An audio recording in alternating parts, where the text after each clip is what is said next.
Blord is walking free, but not exactly free. An Abuja court has just granted bail to popular Nigerian crypto entrepreneur Linus Williams, widely known as Blord, and the condition attached to that decision is what has everyone paying attention. He has been ordered to surrender his international passport immediately. That one move tells you everything you need to know.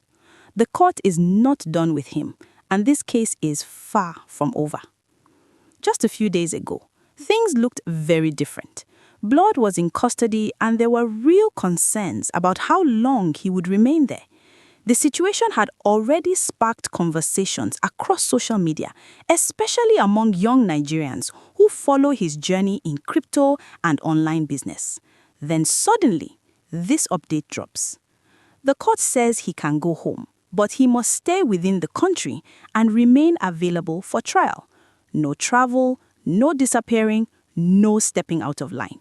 It's a controlled freedom. And when you think about it, this is where the story becomes even more interesting. Because Blord is not just any random figure. He represents a growing class of young Nigerians who made their names through digital money, crypto trading, and online platforms.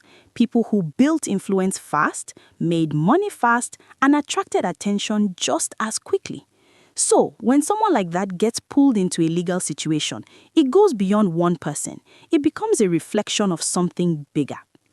Now, let's talk about how this even started. This case is tied to an ongoing dispute involving a well-known social media personality, Very Darkman. What began as an online issue gradually escalated into something much more serious, drawing in authorities and leading to Blord's arrest.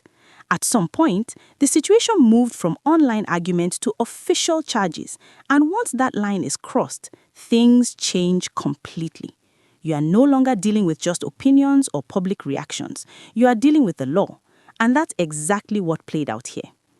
There were also reports that made the situation even more sensitive, claims that aspects of his time in custody were mishandled, including how certain footage from his detention made its way online. That alone raised a lot of eyebrows and added fuel to the conversation. People began asking questions. Was this handled properly? Was everything done by the book? Or is there more happening behind the scenes that we are not seeing? And you already know how Nigerian social media works. Once questions like that start flying around, the story takes on a life of its own. Some people are standing firmly with Blord, saying this is a case of unnecessary pressure on a young entrepreneur. Others believe the legal process should run its full course and that no one should be above the law. But here's the part many people are not paying enough attention to: the bail. Getting bail does not mean the case is over. It simply means the court believes you can continue your daily life while the legal process continues. That's it. The passport condition is the real signal here. It shows that the court wants to keep things under control. They want him present, available, and fully accountable as the case unfolds. And if you've seen similar cases in Nigeria, you'll know that this stage is often just the beginning. Because once the court process starts, more details can emerge, more arguments, more sides to the story. And sometimes, what people think they know at the beginning of a case is very different from what eventually comes out. That's why this moment is important. This is not the conclusion. It's a turning point. Now, step back for a second and look at the bigger picture. Nigeria's digital economy is growing fast.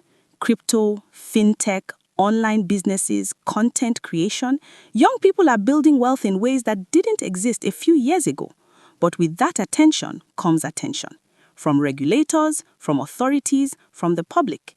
And every now and then, a case like this reminds everyone that the system is still trying to figure out how to keep up with this new reality. We've seen traders questioned, platforms reviewed, and digital entrepreneurs put under the spotlight. It's a pattern that keeps repeating. And Blord's situation fits right into that pattern. So, the real question is not just about him. It's about what this means going forward. Will this case push for clearer rules in the crypto space? Will it make people more cautious about how they operate online? Or will it simply pass like many others, leaving behind more questions than answers? Right now, nobody knows for sure. But one thing is clear. This story is not finished. And if you are paying attention, you'll notice that stories like this rarely end quietly. There's always another update, another twist, another development that changes the direction again. So, if you want to stay updated on stories like this, go ahead and like this video and subscribe to the channel. It really helps and keeps you in the loop as things unfold. Now, I want to hear from you. Do you think this is just a normal legal process playing out, or do you feel like there's something deeper going on behind the scenes? Because from where this is heading, we might just be getting started.